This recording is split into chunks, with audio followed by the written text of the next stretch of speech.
विधानसभा निवडणूक तोंडावर असतानाच महायुती सरकारने मुख्यमंत्री माझी लाडकी बहीण योजना लागू केली. आता महिलांच्या थेट खात्यात पैसे चालल्यामुळे ही योजना अगदी कमी कालावधीत जास्त लोकप्रिय झाली. महायुती सरकारला याचा फायदा देखील झाला.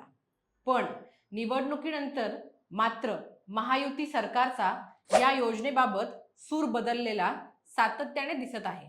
याचं कारण असं की या योजनेमुळे महाराष्ट्राच्या अर्थव्यवस्थेवर ताण आलेला आहे.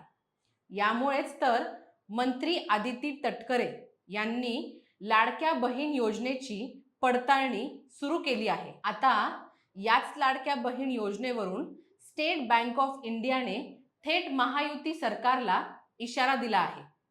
आता या इशाऱ्यात नेमकं SBIने काय म्हटलं आहे आणि हा इशारा कशामुळे देण्यात आला आहे याचं सगळ्या गोष्टी जाणून घेऊयात आजच्या या व्हिडिओमधून. नमस्कार, मी अनुष्का आणि तुम्ही पाहताय दैनिक राज्य लोकतंत्र. विधानसभेला आपला विजय होईल या लालसापोटी महायुतीने महाराष्ट्रात राबविण्यात आलेल्या लाडकी बहीण योजनेमुळे राज्य सरकारवर आर्थिक ताण वाढल्याचे स्पष्ट झाले आहे.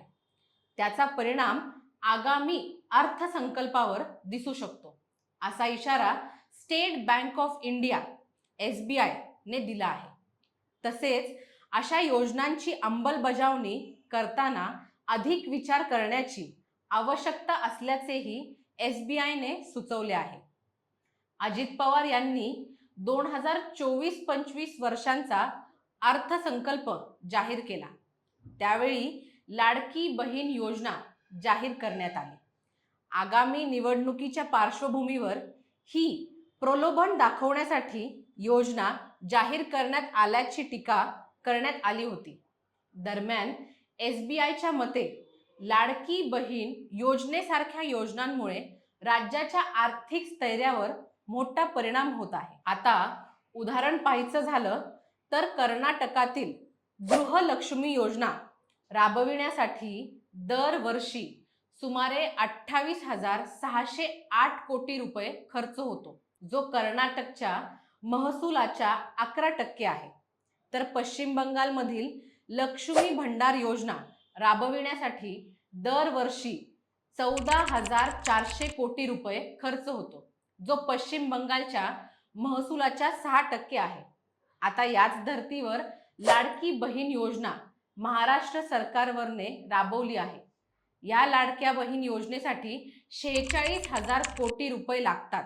यामुळेच ही योजना महाराष्ट्रावर आर्थिक ओझे आणत असल्यामुळे त्याचा आगामी अर्थसंकल्पावर परिणाम होणार आहे. परिस्थितीकडे गांभीर्याने पाहण्याची गरज असल्याचा थेट इशारा SBIने दिला आहे. महिलांचा वाढता प्रतिसादामुळे ही योजना अल्पावधीमध्ये लोकप्रिय झाली. पण विधानसभा निवडणुकीनंतर राज्यात लाडकी बहीण योजनेची घोषणा झाल्यापासून ही योजना वादाच्या भोवरात अडकली आहे. लाडकी बहीण योजनेमुळे राज्याच्या आर्थिक तिजोरीवर भर येईल, त्याच्या इतर योजनांवरही परिणाम होऊ शकतो, अशी टीका होऊ लागली आहे आणि तसं दिसत देखील आहे. राज्य लोकतंत्रने याआधी सुद्धा लाडक्या बहीण योजनेचा शेतकऱ्यांवर कसा परिणाम होत आहे याचा व्हिडिओ प्रदर्शित केलेला आहे. लाडकी बहीण योजनामुळे सरकारी तिजोरीवर आर्थिक भार वाढल्याचा दावा कॅगच्या अहवालात करण्यात आला.